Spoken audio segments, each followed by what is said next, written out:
Dartmoor prison, isolated from the outside world by walls of granite.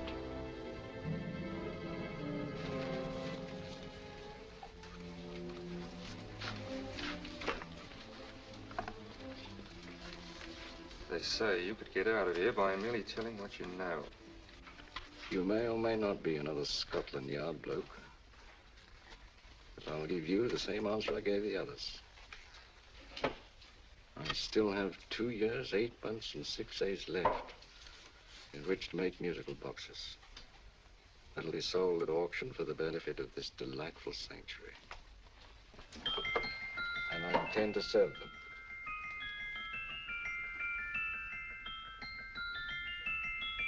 Move along.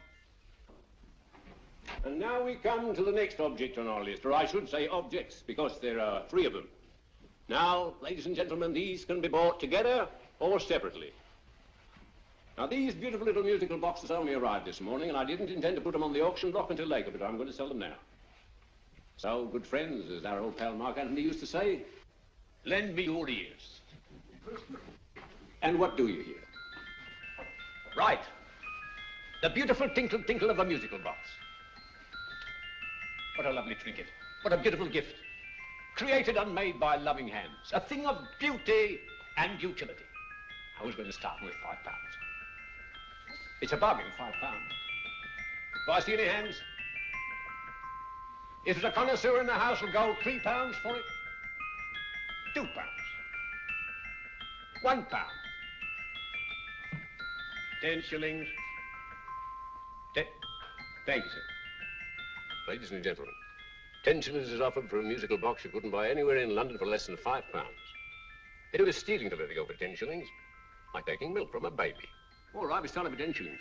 10 shillings, 10 shillings is offered, 10 shillings is offered, 10 shillings is offered. And then what do you give me, £1? What do you give me, £1? Oh, one son, will you give me £1? £1 is offered, £1 is offered, ladies and gentlemen, £1 offered is against you, sir. Will you go to £2? Will you go to £2, sir? £2, £2 is offered, £2 offered, going once, twice, third and the last call. So to the gentleman for £2. Sorry, my dear. Now, ladies and gentlemen, comes the opportunity to purchase an exact duplicate of the beautiful little musical box just bought by this gentleman for the ridiculous low price of £2. Oh, it's exactly the same.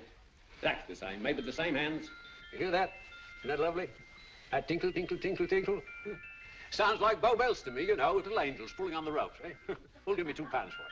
Who's starting with £2? Will anybody start with £2? Oh, come, ladies and gentlemen. You know, from your enthusiasm, we might all be in Scotland instead of London. Please buy it for me, Daddy. £2, certainly not. We all might be in Scotland. Besides, I don't like his manner. £1, 10 shillings. £1. £1 is ours. £1 is offered. £1 is offered, going £1. The advance, going once, going twice. The third and the last call. Sold to the lady for £1. Smart bidding, my dear. Thank you. We come to the third and last of these beautiful little musical boxes. Exactly the same. Tinkle, tinkle. Isn't that lovely? Ladies and gentlemen, I don't bring you here to gull you and swindle you. This is the exact replica of those 2 I just sold before.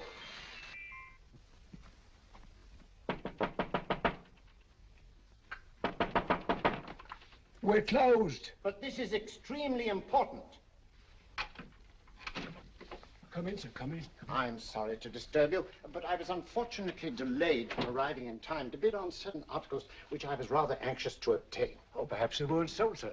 We are carrying several things over. What might the articles be, sir? 3 identical musical boxes, about so large. Oh, I'm sorry, sir, but they were sold. Pity you weren't here to bid on them. They didn't bring anything like the real value. I'm most anxious to obtain them. I wonder if your records would show who the purchasers were. Oh, we don't usually give out that information, sir. For certain, shall we say, sentimental reasons, I'm most anxious to get in touch with the purchasers. I'd be willing to pay, shall we say, £5. Well, for certain sentimental reasons, sir, we'd be very happy to oblige. Alfred, today's sales. The 3 musical boxes. Musical boxes, oh. Ah, here we are. The first purchase for £2 from Mr. Julian Emery, 52 Portman Square. Write this address down, Alfred. Yes, sir. Second didn't leave any name. Oh, how unfortunate. I think she's a dealer. You see, they don't like us to know where the things are going. On account of the profits. You say the second purchaser was a woman. Can you give me a description of her? Oh, she was a young woman, fairly tall, slender, had a light complexion and dark hair, and she was wearing A grey suit, don't you remember? That's right. She probably runs a gift shop. She paid £1. You say she comes here fairly frequently? No, I didn't say so. But she does, sir. Like as not, she'll come in on Thursday. We have sales on Mondays and Thursdays. Oh. And the third box? The third? Oh, Mr. William Kilgore, 143B Hampton Way. For 10 shillings. Quite a drop from £2. Mr. Kilgore was a Scotchman. Thank you. You've been most helpful. Oh, thank you, sir. And any time you're passing, drop in. We always have lovely things for sale. I'll card you. Thank you. I'll be back Thursday.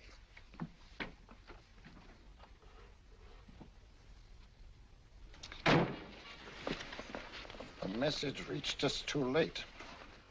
Musical boxes are being sold. Well, let's get out of here.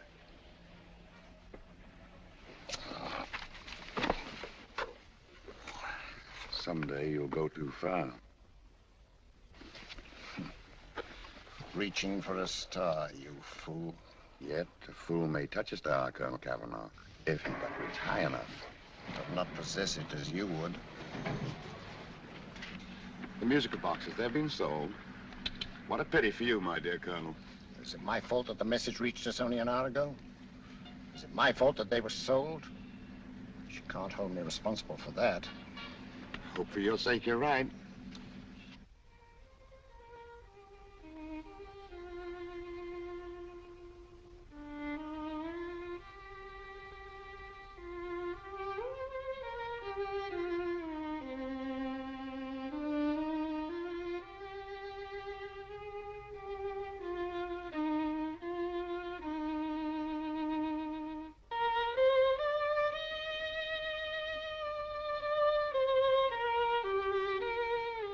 They will call upon you tonight at 7:45, a gentleman who desires to consult you upon a matter of the very deepest moment. Remember that letter, Holmes? It was written over 2 years ago. An interesting case. Devilishly interesting. Irene Adler. What a striking-looking woman from the brief glance I had of her. Seems only yesterday. What charm. What poise. And what a mind. Sharp enough and brilliant enough to outwit the great Sherlock Holmes himself. I take it the new issue of the Strand magazine is out, containing another of your slightly lurid tales. Indeed. What do you call this one? I call it A Scandal in Bohemia. Not a bad title, eh? If you must record my exploits, I do wish you'd put less emphasis on the melodramatic and more on the intellectual issues involved. More on the what do you mean by that? Well, I do hope you've given the woman a soul. She had one, you know. By the woman, I suppose you mean Irene Adler. Yes. I shall always remember her as the woman.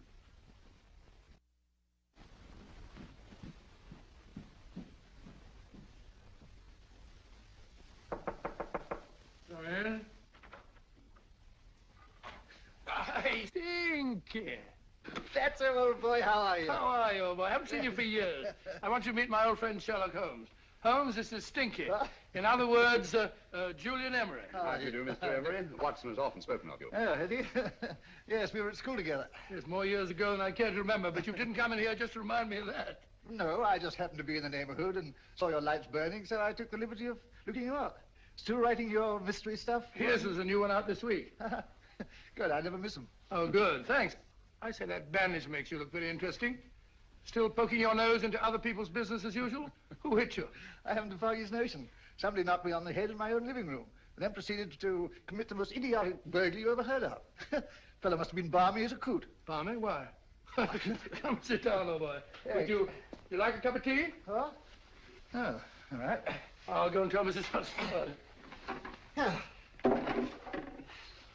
Why do you say the robbery was idiotic, Mr. Emery? Oh, simply from the fact that with about £5,000 worth of musical boxes in my living room, the thief, who I caught in the act, made off with one that isn't even worth £5. I gather you're a collector of musical boxes. Yes, I am indeed. Some of them are very beautiful, but not the one that was stolen. The thief evidently grabbed the first thing that came to his hand when he heard me coming into the room. Still, it's rather odd, isn't it, that having disposed of you, he didn't pick up something more valuable. Was there anything unusual about the stolen box? No, nothing at all. No, I picked it up in the south of France, several years ago. You say you have many valuable music boxes, and yet the thief made off with one that isn't worth £5. Sounds like rather an intriguing little problem. Yes, well, I take it that he was just an ordinary petty thief and didn't know the value. That is a possible explanation, and yet I venture to say that the average petty thief has a more extensive knowledge of the value of objets d'art than the average collector. Well, anyway, that's Scotland Yard's theory. They didn't get very excited about it. That's consistent anyway. I wonder if I might see your collection, Mr. Emery. Oh, of course you could, yes. Nothing a collector likes more than showing off his trophies. When would it suit you? No time like the present. Good. My place is just round in Portman Square. Shall we? Yes, right. Hello? Where are you going? Stinky hasn't had his tea yet. Oh, I'm sorry. We're going round to my place, where I'm going to give you something better than tea. Now, this one was made for Louis XV, and is one of the very few still in existence from that period, and a particularly fine specimen at that. Charming, isn't it? Quite. They all sound to me like a lot of mice running about on a tin roof. I'm afraid you have no ear for music, Watson. Give me a good old band playing a rousing march. You'll have all your silly little tweets.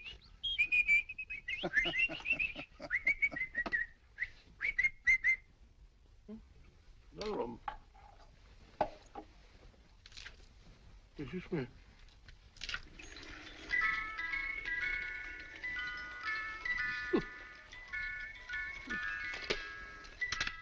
Stupid thing. Singing rabbit. What would you say offhand is the value of a box like that, Mr. Emery? Well, it's hard to say offhand, but I think we'll bring about £500 or £600 today. It's the gem of my collection. A thief who steals an oddity like a musical box passes up one worth £500 for one of almost no value at all. Odd. Very odd. What was the stolen box like, Mr. Emery? Oh, just a plain wooden box about so big. As a matter of fact, I have one over here almost exactly like it. I picked this up yesterday at an auction room in Knightsbridge. Paid only £2 for it. Of course, I wouldn't in the ordinary way add one like this to my collection, but the tune intrigued me. I'd never heard it before.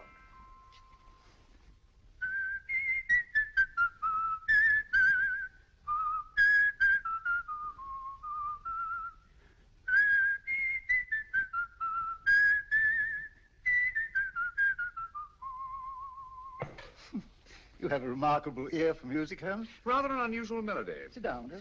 Thanks. You say you bought that box at an auction sale yesterday? Yes, the Gaylord auction rooms in Knightsbridge. Run by old, what's his name? Crabtree. That's the man. At what time was the robbery committed? Oh, about 3 o'clock this morning. You know, Mr. Emery, that box and the robbery might well be cause and effect, especially since you say that the stolen box outwardly resembles this one a great deal. And Scotland Yard were not particularly interested, eh? Oh, yes, but I wouldn't blame him for that. Especially as I told him I was quite unable to describe the thief. Except, of course, for the fact that it was definitely a man. All you remember is that you came in here and someone struck you on the head. Yes, the next thing I knew, my man was trying to revive me. It might be wise for you to put that box away somewhere and lock it up. Oh, I don't think that's necessary. Besides, everything's insured. Well, at least if any further attempts at robbery are made, I'd suggest that you call the police, rather than running into any personal danger. Oh, come, Holmes, aren't you being a bit of an alarmist? Possibly. Well, Mr. Gray with old Stinky. Seems to me you are making rather a mountain out of a moleskin. Molehill is the word, old boy, and it's time you were in bed. Thanks so much for letting us see your place. Now the best, been glad meeting you. Holmes, I can't understand why you were so mysterious. Seems to me the petty thief explanation was the only sensible one. Really? I can't see how you can believe it was anything else. I didn't say I believed it to be anything else. The petty thief theory is the obvious one, I grant you. However, it's often a mistake to accept something as true merely because it's obvious. The truth is only arrived at by the painstaking process of eliminating the untrue. We are not able to do that in this case without further data. Rubbish, you're pulling my leg. You're trying to turn a tuppenny halfpenny robbery into an international plot. No, I'm not. I just hope that your friend Stinky is a little more cautious in the future. Just in case.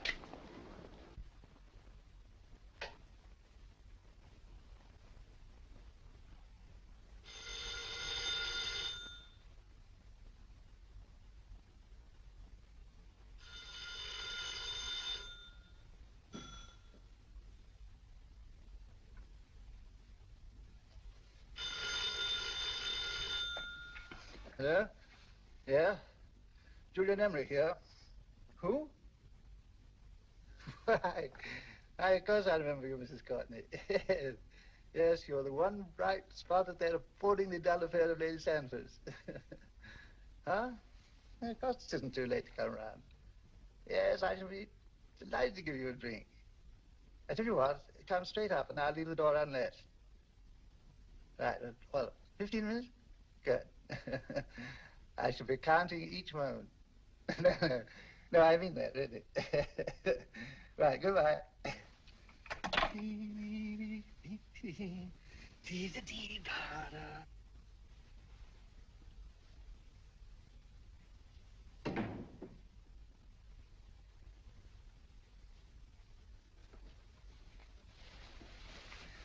Boo! Oh, you startled me. Did I? Yes. Must be the pixie in me. I know I shouldn't have called you so late, but I was at a party just around the corner, and I remembered your invitation to see your collection of musical boxes. My dear Mrs. Courtney, pleasure is all the greater for being so unexpected. My friends call me Hilda. Thanks. Mine call me Stinky. Stinky, how quaint. Oh, what a perfectly wonderful collection of musical boxes. You know, when you told me you had a collection, I had no idea it was so attractive. Yes. They appeal to the ear as well as to the eye. Oh, what a plain little one. Why, it looks just like a country cousin amid all this grandeur. No. You mustn't underestimate the country cousin. Only last night a burglar broke in here, and with all these to choose from, went off with one very much like it. Really? Yes, I don't mind the loss of the box so much, but I do resent this crack on the skull. But it makes you look so interesting. Oh, do you think so? Uh-huh. It's funny, that's what old Fatso said. Fatso? I mean, Dr. Watson. He was here this evening with a friend, Mr. Holmes. He's interested in my collection, too. Sherlock Holmes? Yes. Do you know him? I've heard of him. Yes, he seems to think I'm in some sort of danger. What a haunting tune. It takes me right back to my childhood. Really? You know, it's odd that you should be interested in that particular musical box. Odd? Why? Because Mr. Holmes is also interested in it. He may have been more interested in the tune than in the box. My dear, yes, that's right. I remember now. He whistled it note for note, having heard it only once. Really? He must be a remarkable man. Bit of an alarmist, if you ask me. Don't you believe in warnings? Of course not. Who'd want a box like that? I would. You're not serious. Oh, but I am. Well, you put me in a very awkward position. I'm a collector, you know. And the collector buys but never sells. But if the price were high enough... The price has nothing to do with it. It's the principle of the thing. Yes, well, we haven't had our drink. No, thanks. I must be getting along. Must you really? I'm afraid so. You're not walking out on me, are you? My reputation, Stinky. I say, you know, you are an attractive woman. Thanks.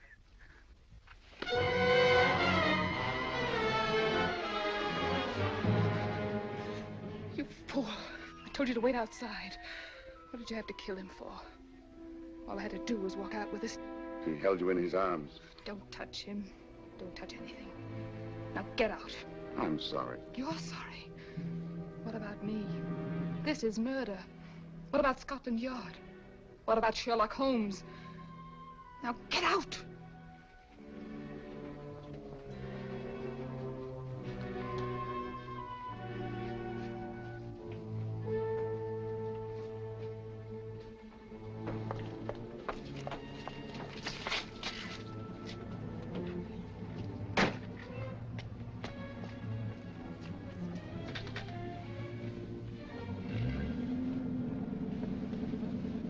Did you get it? Good. Did you have any trouble with him? Just a matter of murder. Ah, Mr. Holmes. Hopkins? Thanks for coming so promptly. Inspector Lestrade suggested that I call through to you. Mr. Emery was the client of Mr. Holmes, Inspector. Indeed. You didn't mention that when I telephoned you, Mr. Holmes. Well, not exactly a client, Inspector. Sergeant Thompson? He was killed between the hours of 11 and 2 o'clock this morning, Mr. Holmes. Must have been someone he knew, someone of whom he had no suspicion. Poor old Stinky. It's all my fault. I should have prevented this. Well, there's no time to start talking about that now, Doctor. Apparently it's gone. That's the second attempt on the musical box that Emery bought at the auction sale. And this time it was successful. But that box was only worth £2. It was worth a man's life, Watson. I think we'd better pay a visit to Gaylord's auction room and that fellow Crabtree. Inspector, may I suggest that you make a complete search of this flat for a small, plain, musical box about that size? Thank you. Come on, Watson. You say the first box went to Mr. Julian Emery. The second to Mr. Kilgore, 143B Hampton Way. And the third to the unidentified young lady who presumably has a shop and lives near Golders Green. That's right, Mr. Holmes. Isn't it rather strange, Mr. Crabtree, that you should have had 3 identical musical boxes all playing the same tune? Where'd they come from? Dartmoor Prison. Dartmoor? Here, we get a regular shipment from there every month. The inmates manufacture them. Well, they make all kinds of things, you know, pipe racks, waste paper baskets, musical boxes. Did you happen to notice if anyone showed any particular interest during the auction in the purchasers of these 3 boxes? Oh, come now, Mr. Crabtree. This is very literally a matter of life and death. Well, since you put it that way, Mr. Holmes, there was a gentleman came in here about an hour after closing time, and he was in an awful state, he was. He gave me £5 to tell him where the boxes had gone to. He said they had a sentimental value for him, sir. Expensive sentiment.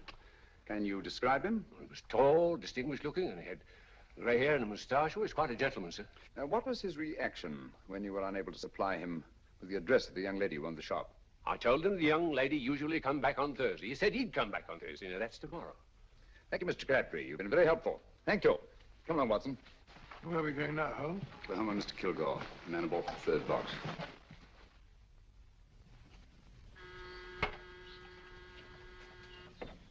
But hang it all, Holmes, how do you know those other 2 musical boxes are of any importance? I don't, but I certainly have no intention of waiting until the owners are murdered to find out.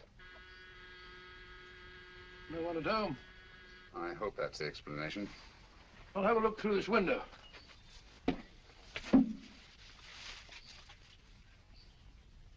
Doesn't seem to be anyone there. The whole place seems deserted as far as I can see. Yes. Mr. and Mrs. Kilgore at home? No. When do you expect them? Oh, in an hour or so. There's no use you're hanging about. They don't buy nothing from peddlers. Peddlers? My good woman, this is Mr. Sherlock Holmes. Sherlock Holmes? Oh, go on. Do you mind if we come in and wait? My business is rather urgent. Well, I've got to go out and do my shopping. And I don't know if Mrs. Kilgore like any strangers nosing about. It's quite all right, I assure you. Well, I've got to be off. It's to wait in the parlor. And no smoking either. Mrs. Kilgore says it smells up the house. Funny old girl, Holmes.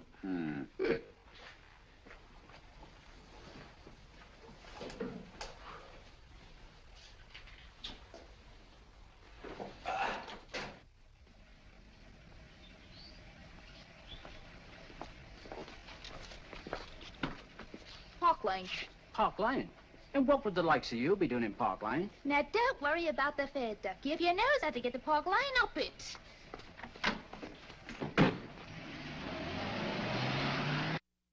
You know, Holmes, I've been thinking.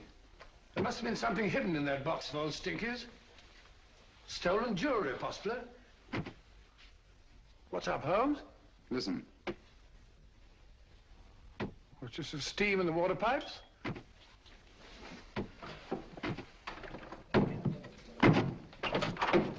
Watson! Great Scott! Come on, Holmes. Get on the chair here. It's all right, my dear. There. Now, don't worry. It's all over. There you are, dear. Don't cry anymore. She tied me up and shut me in the cupboard. I know. She won't come back. Did you show her your new musical box? Yes, she said she wanted to hear it play, and as soon as I showed it to her, she grabbed hold of No, I it. know. Now, don't worry. Nobody will buy you a new musical box. Yes, my dear, the best one in London. Watson. Oh, what a fool I've been. What do you mean, Holmes? She took the musical box out of this house in that market basket, right under our very noses. Why could the Kilgore charwoman want to take the music box? She isn't the Kilgore charwoman. She's a consummate actress. An extremely clever, unscrupulous woman who will stop at nothing. Take care of the child, will you, Wolf, till our parents get back. Explain everything to them. Of course I will. But, Holmes, where are you going? Somewhere, somehow, I must get to the young lady who bought that 3rd musical box before our opponents find out. I only hope that I won't be too late. Oh, no. No. darling, you mustn't cry anymore. Now, cheer up. Would you like to hear old Uncle make a noise like a duck?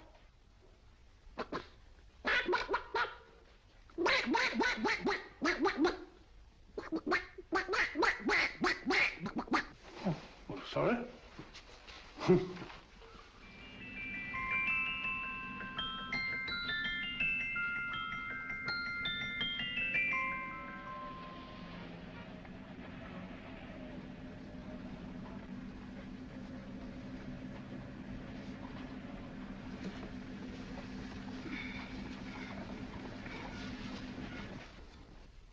And now, ladies and gentlemen, how much am I offered for this beautiful lace Dresden china figurine? A lady of the French court. Now, this is the genuine article. What a beautiful ornament for your mantelpiece. Or you could use it as a centerpiece on the dining room table. Now, will somebody start me for £10? Will somebody start me for £10? £8? £7? All right, £5 is offered, £5 is offered, £5 is offered, £5, 10, £5, 15, £5, 15. £6 is offered, £6, going once, going twice. The third and the last call will be all done. Sold to the lady from Twickenham for £6. Next, we have a real museum piece, ladies and gentlemen. A fine 19th century doll. The costume an exact replica of the holiday clothes worn by the Hungarian peasant women. Now, ladies and gentlemen, an article like this would cost you from £15 to £20 in a West End shop. I'm not going to ask for anything like that. We'll give me £2 for it. £2. Does anybody offer me £2? £2 for the Hungarian? £2? £1. What? Anybody give me £1? Anybody offer me £1 for the doll? £1 is offered, ladies and gentlemen. £1 is offered. Now, I'm not going to waste your valuable time or mine in trying to get one half of what this beautiful doll is worth. If the young lady can steal it for £1, that's her good fortune. So it's going once, it's going twice, the third and last call. Any more? Sold to the young lady for £1. And now, ladies and gentlemen, may I draw your attention to something which may be a great surprise to you, worthy of any collection. The only other one like it is in the British Museum. It's a Ming vase of the 7th dynasty. This vase lay in a large collection somewhere outside Rome for over 2 centuries, I understand. It was discovered there by the noted antiquarian, Sir Andrew Coppleston. Now, some of you may remember Sir Andrew Coppleston. Besides being a noted traveller and antiquarian, he's also a gentleman rider. A girl with a parcel in her hands, that's her. Are you sure that's the girl? Well, she fits perfectly the auctioneer's description. Follow her, Hamid.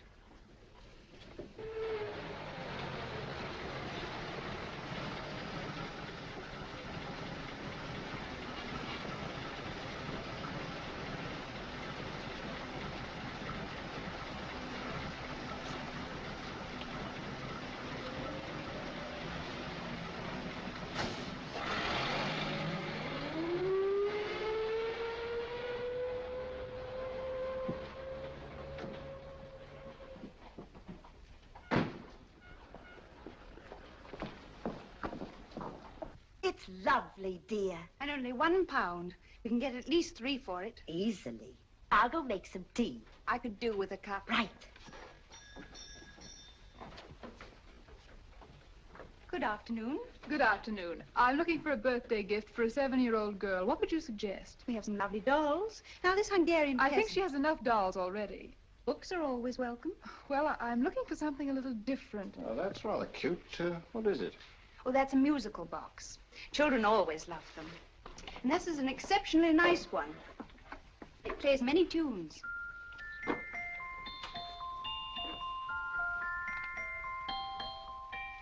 Have you any others? Yes. If you'll just step this way. I have only 2 left.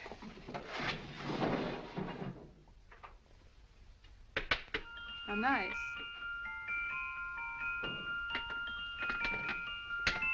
Are you sure this is all you have? I'm sorry. They're rather hard to find, you know. That's our entire allotment. I did have one other, but I sold it earlier this afternoon. But it was only a plain wooden one. It wouldn't have been a very nice gift for a child. Really? Do you happen to know who the purchaser was? Why, yes. He left his card, just in case anyone should inquire for him.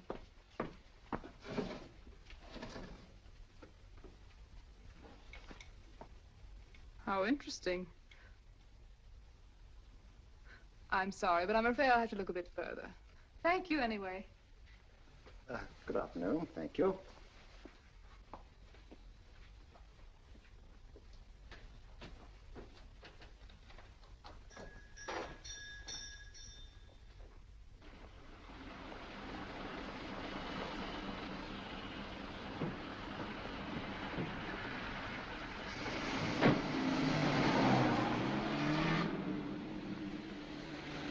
Heavy!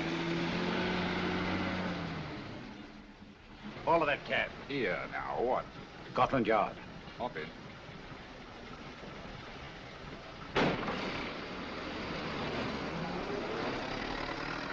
Sherlock Holmes. I might have known. We thought we were the hunters, instead of which we're the hunted. We've been fooled. We played right into his hands. Of course. He's had us followed. Don't look. The man in front of the toy shop. Hamid, turn sharp right at the next corner and again at the next.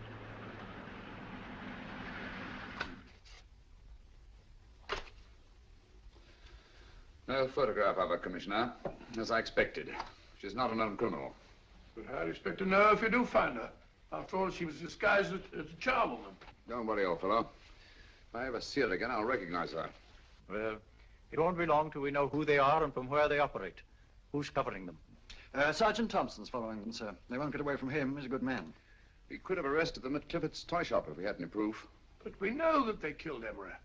Proof, my dear fellow. We must have proof. We have x-rayed it, sir. There's nothing whatever concealed in the box. We'll have a look at the plates.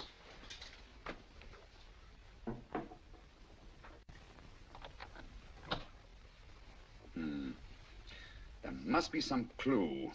And it's probably so obvious that we've all overlooked it. Seems to me we're up against a bunch of lunatics. Not lunatics, my dear fellow. Extremely astute, cold-blooded murderers. Well, what can these little musical boxes have in them that's so important? Don't forget, they were made in Dartmoor prison. You can smuggle stuff into prison, but not out. You want us to break the box apart, sir, to see if there's anything the x-ray hasn't caught? No, not yet. Do you mind if I take it? Certainly. Thanks.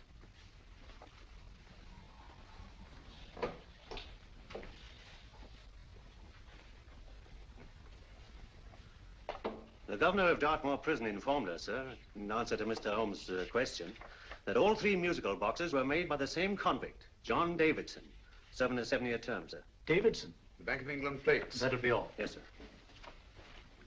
Now we're getting somewhere. Wait a minute. How did you know about the plates, Mr. Holmes? I'm a student of crime, Inspector. I make it my business to know about such things. And when the name of Davidson was mentioned... Well, who is this fellow Davidson? As long as Mr. Holmes seems to know all about it already, I suppose there's no harm in telling you. 2 years ago in London, there occurred a robbery of such tremendous importance, although the stolen articles themselves have no intrinsic value whatsoever, that the Home Secretary was instrumental in seeing that not a word of it appeared in any newspaper. But you never told me anything about this, Holmes. You were away at the time. Articles of no intrinsic value and yet of such importance? I don't understand. Davidson was apprehended within 15 minutes of committing the theft. But by that time, he'd hidden the articles in question and they've yet to be found. Before going further, Dr. Watson, I must inform you that this matter's not to be mentioned outside of this room. Of course not. Do I look like a man who'd gossip? Let's not go into that now, old fellow, shall we? Davidson had been employed for years in a position of extreme trust by the engravings department of the Bank of England. The articles he stole were nothing less than a complete duplicate set of plates for printing £5 notes. What? The Bank of England's own plates? Precisely. And with those plates, a gang of crooks could flood England with £5 notes, not forged in the usual sense of the word, but notes undetectable from genuine Bank of England notes in any way whatsoever. Good heavens. Any whisper at all might have resulted in enormous damage in shaking public confidence in the Treasury. We tried everything after we arrested Davidson. Offered him a shorter sentence if he'd tell us where he'd hidden the plates. Why, we even put in Scotland Yard men with him as cellmates, but no results. Obviously, Davidson is a man of strong character and infinite patience.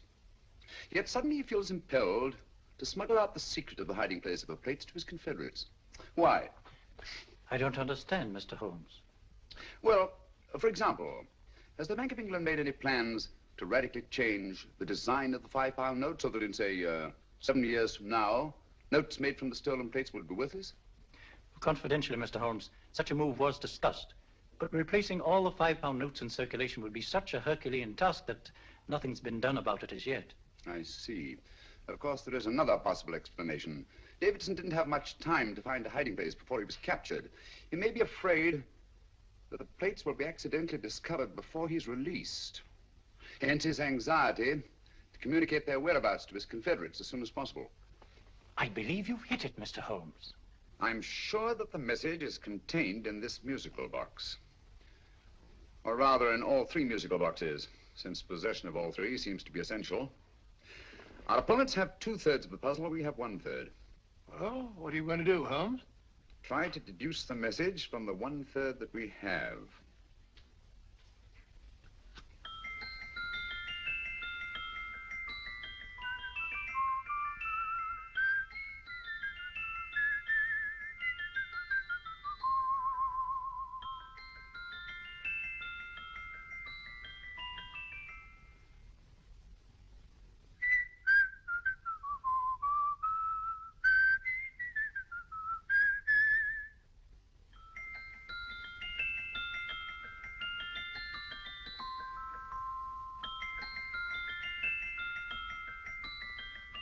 It's the same tune as the one played by Emery's musical box. And yet it's different. Sounds the same to me. The tune. Somehow the tune is the key to the mystery. It must be the tune. Otherwise, why use 3 musical boxes to convey the message? Why not collar boxes or shoe boxes? Yes? Oh. It's for you, Inspector. Oh, thank you, sir. Inspector Hopkins speaking. What? Where? Golders Green Station reports they've just found Sergeant Thompson's body. From the tire marks on his clothes, he was apparently run over by a taxi. What an unfortunate accident. Not an accident, my dear fellow. I'm afraid it's murder.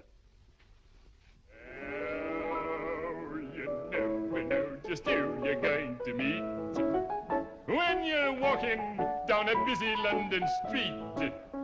Mrs. Hawkins, Mrs. Brown, any subject of the crowd. Oh, you never know just who you're going to meet. So you better hold your topper in your hand, just in case you meet a lady on the Strand. Girls will think you're kind of sweet, and your day will be complete. Oh, you never know just who you're going to meet. Now, a gentleman is judged by his appearance. Yes, a gentleman is judged by how he talks. Now, he's much better off when he's acting like a toff, especially if he's taking him a walk. What on earth is this outlandish place? A rendezvous for actors. Actors? Buskers, old boy. You've seen them 1,000 times. Actors who entertain the queues, waiting outside theaters. You never know just who you're going to meet when you're walking down a busy London street. So you better wear your best, advertise to look your best, 'cause you never know just who you're going to meet. So you better keep your manners right in view, just in case a lady gives a how do you do. Keep your trousers in a pleat, shine your shoes and keep them neat, 'cause you never know just who you're going to meet. Blimey. Mr. Holmes. How are you, Joe? Never met him. And yourself? Fine, thank you. I want you to meet a friend of mine, Dr. Watson, Joe's sister. Oh, well, any friend of Mr. Holmes is a friend of mine. Hi, Joe. He did me a good turn once that I'll never forget. Yes, I cleared Joe of a most unpleasant charge. Murder, no less. Oh, really? By proving to the satisfaction of the police that he was busy at the time blowing open someone's safe. That's right, Governor. Good gracious me. Joe, now you can help me. Come on, buzz off, buzz off. Come on, up it, up it. Can't a gentleman have some peace and quiet around here? And you too. There you are, Mr. Holmes. Now we can have some peace and quiet around here. Thank you, Joe. There's £5 in this for you. Well, I wouldn't want to take it on myself, sir, but I can get somebody to do it for you for half of that. You don't know what the job is yet. For £5? Murder, ain't it? What? No, Joe, not murder, just music.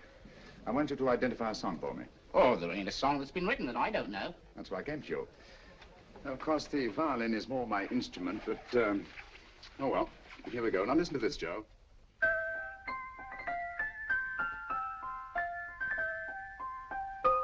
Wait a minute. You're playing that wrong. That should be E natural, not E flat. You know the song? Oh, yes. It's an old Australian song called, The Swag Man. But you're playing it all wrong. That's what I hoped you'd say. Now, listen again, Joe.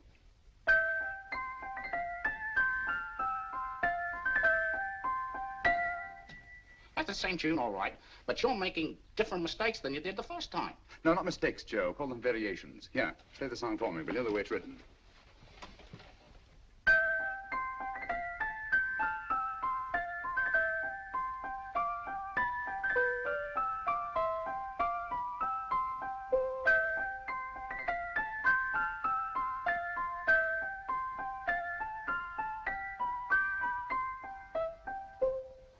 There you are.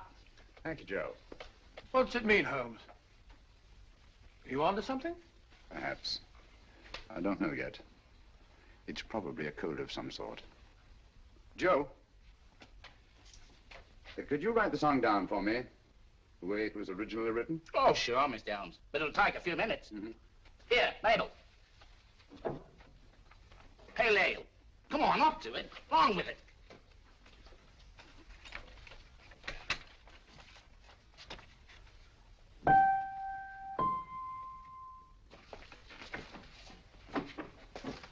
Well, obviously it isn't the lyrics. No combination of those words made any sense at all. The variations in the way Emery's musical box played the tune are different from the variations in the one we have. You sure? Quite. You see, I took the trouble to memorize the tune as played by Emery's box that night we were with him in his flat. Holmes, you amaze me. Elementary, my dear fellow. One of the first principles in solving crime is never to disregard anything, no matter how trivial. But why the 3 boxes? Why not 1? Because the message was obviously too long to be conveyed by any one variation. Then there's the 3rd box, the one that woman took from the Kilgores. That contains yet another set of variations. Yes, well, it's all beyond me. Well, all we have to do now is to find the secret of the variations. Not a very easy problem to solve, my dear fellow. Hello. What's up? We've had company.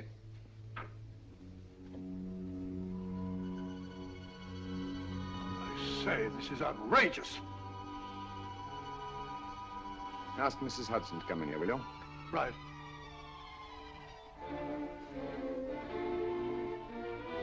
Mrs. Hudson? Yes? Oh, there you are. Will you come up here at once, please? Coming, sir.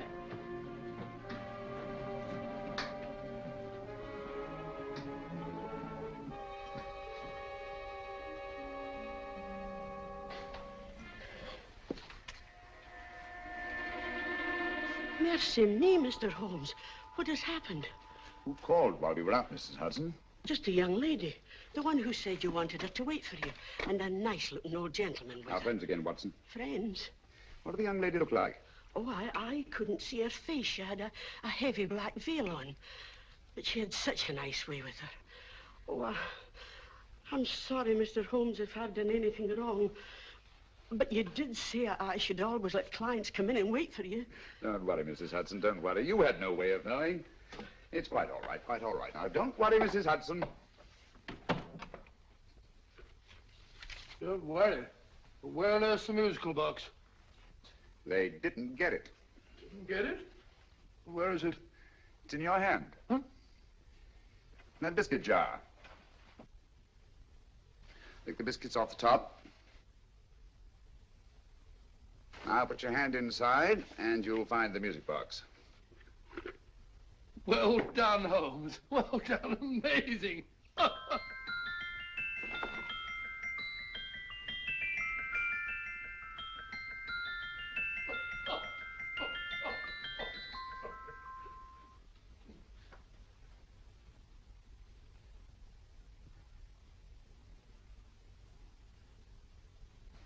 Phew, nice fresh smell.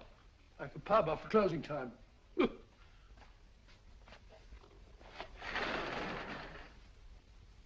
I say, Holmes, What? it's morning. Allow me to congratulate you on a brilliant bit of deduction.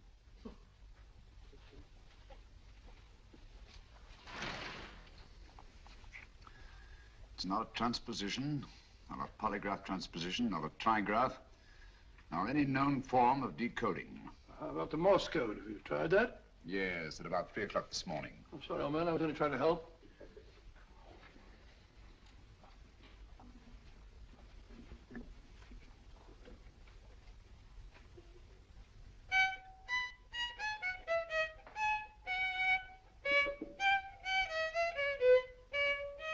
Oh, do me a favor. Not again. Must have heard that thing 1,000 times. Kept me awake all night.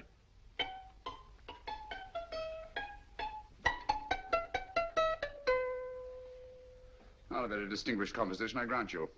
You know perfectly well I don't know one tune from the other. When I was a kid, my people tried to have me taught the piano. I've always felt sorry for that old teacher of mine. The poor old girl finally reached the point of numbering the keys for me. 1, 2, 3, 4. Even then, I never progressed beyond... Numbering the keys, Watson. The 19th key of the keyboard is the 19th letter of the alphabet. S. Here. Write it down when I give it to you, old fellow, will you? The first altered note. Write S first.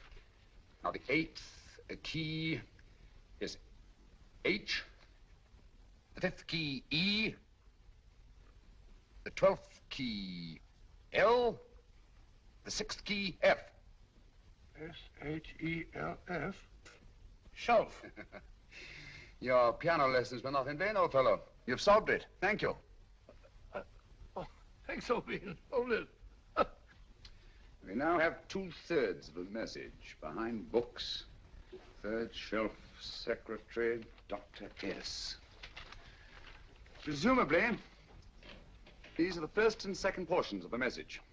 And this gang has the first and third parts of it. Precisely. Then it's a stalemate? Yes, Commissioner, but we can't leave it like that. There's no doubt in my mind that they will try to secure our third of the message that's missing. Well, I assume you've taken every precaution to guard the Clifford music. Oh, yes, it's carefully hidden at Baker Street with Dr. Watson on guard. However, I'm reasonably certain that, difficult as it may be, we can find the plates even without the missing part of the message. Behind books, third shelf, secretary, Dr. S. And outside of the fact that Davidson hid the Bank of England plate somewhere in London, Mr. Holmes, I don't see that we've progressed at all.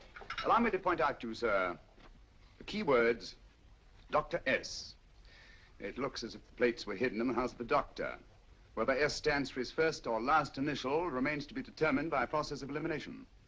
Well, there must be 10,000 doctors in London with S for a first or last initial. Precisely. And every one of them will have to be questioned in person. That's why I say this is a task for Scotland Yard. It's a task, all right. But Scotland Yard has searched worse haystacks and found a needle. Well, for the time being, I'll leave the matter in your hands, gentlemen. We'll call you if and when we get a lead on our mysterious Dr. S. Thank you. In the meantime, I intend to follow up a little clue concerning a cigarette.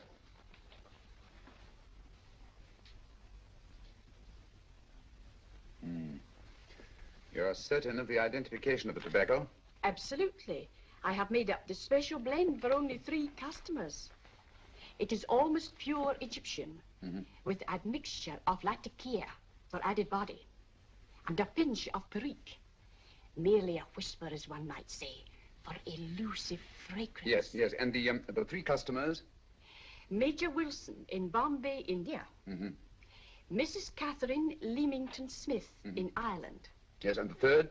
Mrs. Hilda Courtney of Park Mansions, Bryanston Square. Thank you. Thank you very much. You've been most helpful. It is a pleasure to have been of service, Mr. Holmes.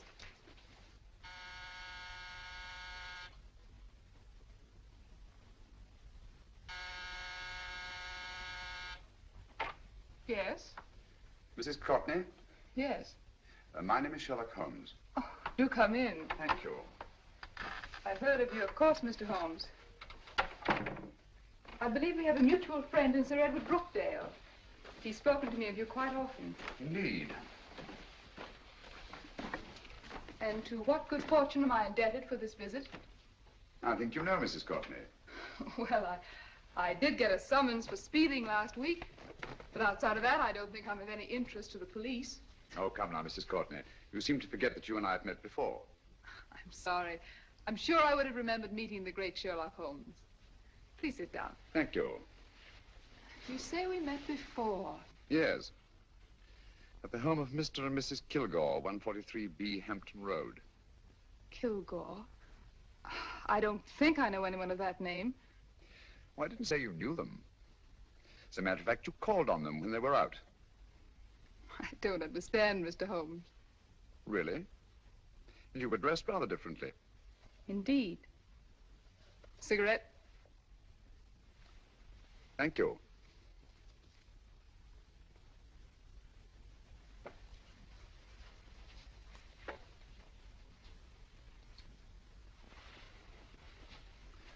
Thank you. You know, Mrs. Courtney, people generally forget, in assuming a disguise, that the shape of the ear is an almost infallible means of recognition and identification to the trained eye. Evidently, you've mistaken me for someone else. Oh, no, not at all. Though naturally, I expected your denial.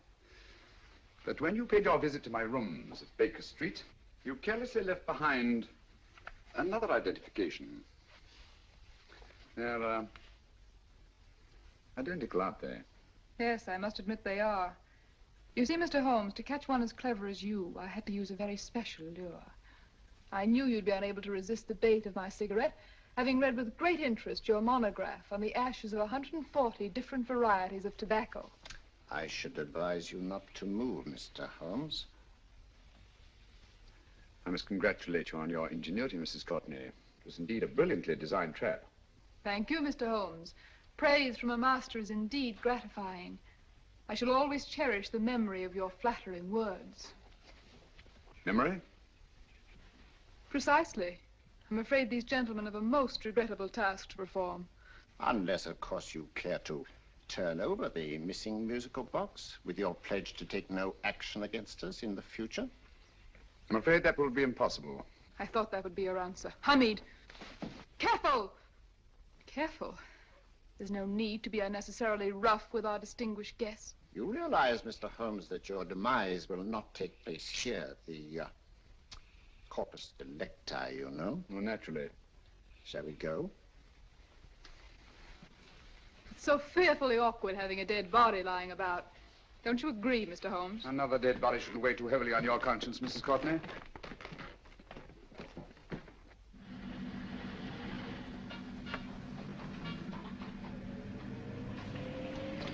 Do you mind if I have a cigarette?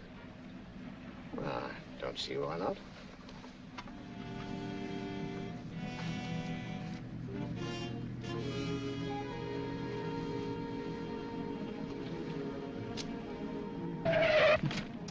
Be careful, Hamid.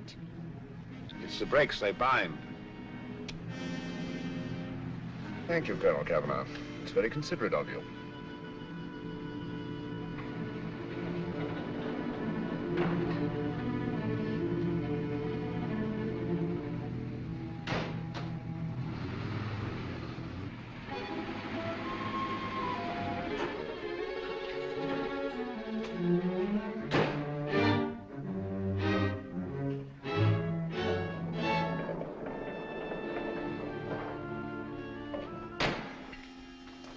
You'll be happy to know, Mr. Holmes, that your death will be a painless one.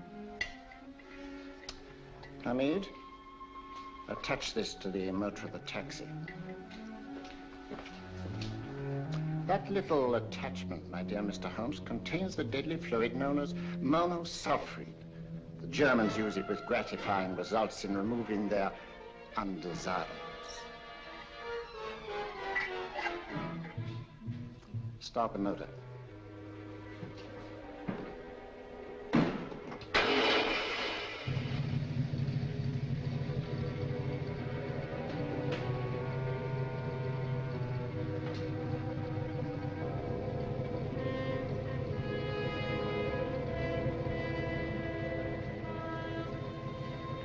Tape his mouth.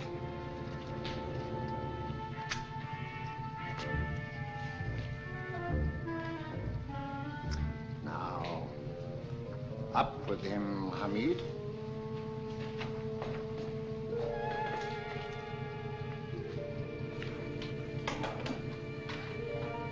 You find yourself like Muhammad's coffin, Mr. Holmes, suspended between heaven and earth. Plenty of fuel in the tank? Good. It would be too bad to have anything go wrong through so simple an oversight.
Good afternoon. Mr. Sherlock Holmes? No, I'm Dr. Watson. Oh, of course, Dr. Watson.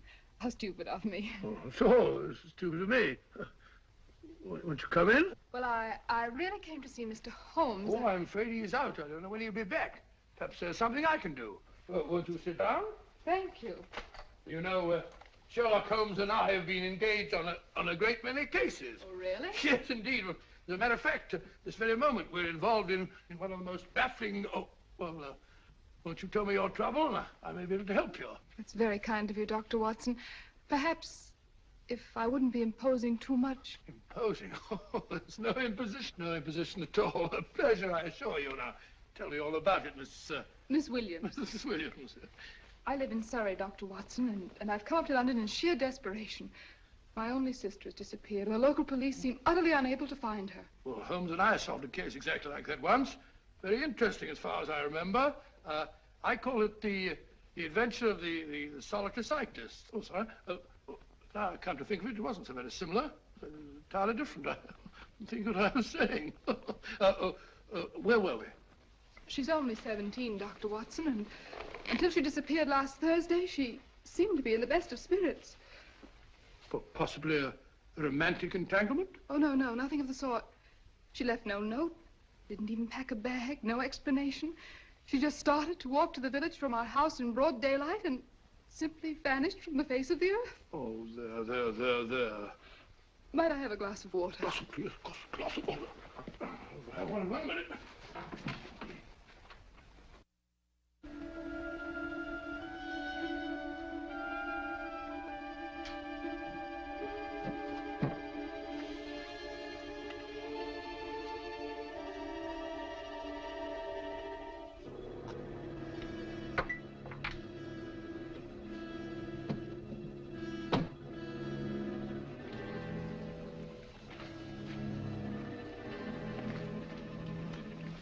There you are, my dear. Thank you, Dr. Watson. No, you're not to cry anymore. You must pull yourself together. Oh, I feel much better already knowing that you're going to help me. Oh, Dr. Watson, look! Good heavens! Oh. Get through the fire brigade, quickly! Haven't you a fire extinguisher? By George, we have in the kitchen.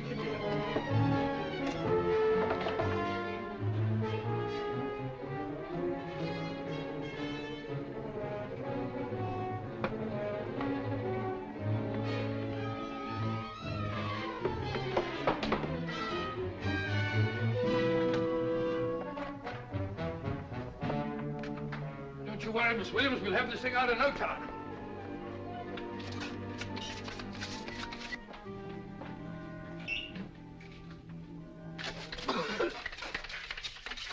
Ah, that's got it. Get some air. Well, you see, there was no need for the fire brigade after all. I hope you weren't too frightened, Miss Williams. Oh, gone. What's the trouble with them? They always lose their heads in an emergency. Well, a musical box. Great Scott! Miss Williams!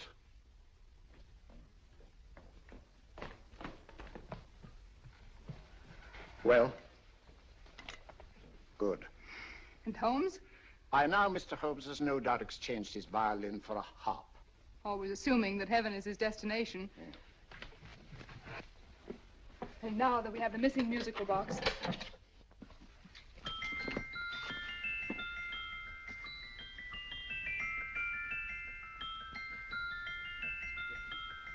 Nineteenth note. 19th letter. Yes. He hasn't been there, you say? Holmes, where on earth have you been? I've been trying to get you at the club, at Scotland Yard, all over London. You were looking for me in the wrong places. Holmes, terrible things happened. I've been duped. That woman, she made a complete fool of me. Well, what do you mean? Well, she came here, let off a smoke bomb. I thought the whole place was on fire, and my first thought was to save the musical box. No need to say any more. She has the box. Yes. Don't blame yourself too much, old fellow. She's an extremely clever antagonist. Smoke bomb, you said? Well, you can console yourself with the thought that your charming friend is at least a reader of yours. What do you mean? If I remember correctly, you wrote about my little experiment with smoke and the cry of fire in a story you entitled A Scandal in Bohemia, which has just appeared in the Strand magazine. All right, old boy. Don't rub it in. Well, it may cheer you up to know that you made a fool of me, too. Ah, that cigarette stub was planted here for one express purpose. We're going to bandaging around this place. Bandaging? What's the matter, Holmes? You hurt? Explanations will have to wait until later. At the moment, we're faced with a problem which I fear is insurmountable.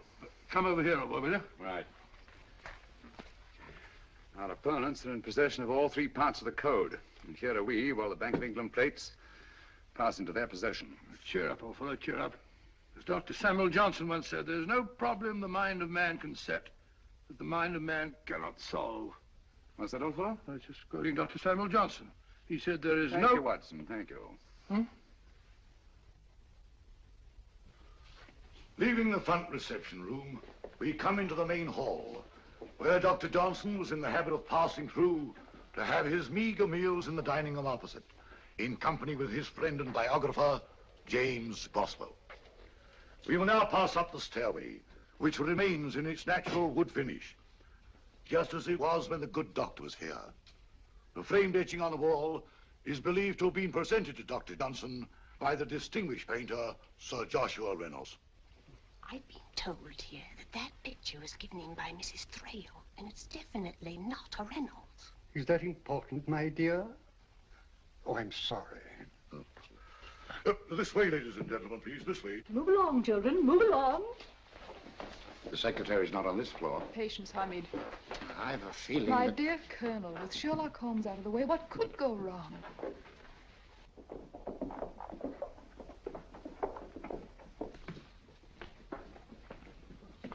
And here we have the Garrett Library, in which Dr. Johnson wrote his famous dictionary, and in which you will see also many of the great man's books and other items of interest.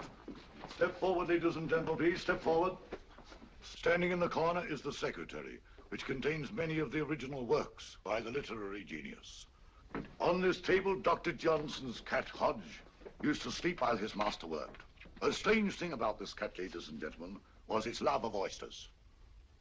They do say that the dear doctor often went hungry to find the cat that delicacy. What a pity. Now we will visit the grey room, which is immediately below us, in which you will see the very bed in which Dr. Johnson died. What did he die of? Gout. Just gout. This way, ladies and gentlemen. Mind the steps, please.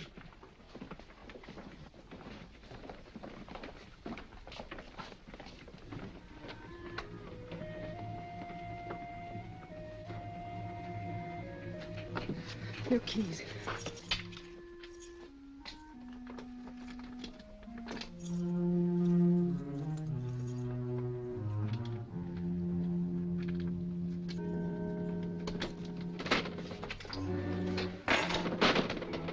Third shelf up.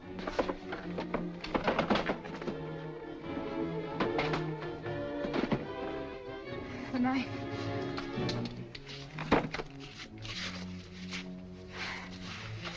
Gentlemen, the Bank of England plates. Well, Mrs. Courtney, so we meet again. No, I shouldn't do that if I were you, Colonel Kavanaugh. I must congratulate you, Mr. Holmes. You're far more clever than I thought. Thank you, Mrs. Courtney. Praise from you is indeed gratifying. I shall always cherish the memory of your flattering words. Memory? Oh, thank you. And now I have a most regrettable task to perform.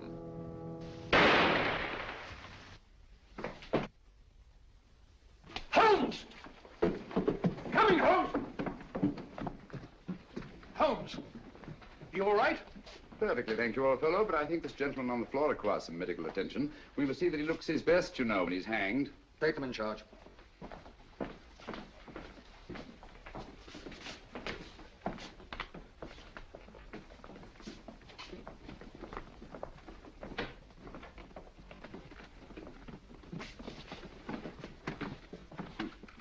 A brilliant antagonist. It's a pity her talents were so misdirected. Will you see that these plates are returned to the Bank of England, Inspector? I still don't understand how you solved it, Mr. Holmes. It's entirely due to Dr. Watson. He gave me the clue when he mentioned Dr. Samuel Johnson. Well, congratulations, Doctor. Oh, thank you, Inspector. I don't think I'd have done it entirely without Mr. Holmes's help, you know.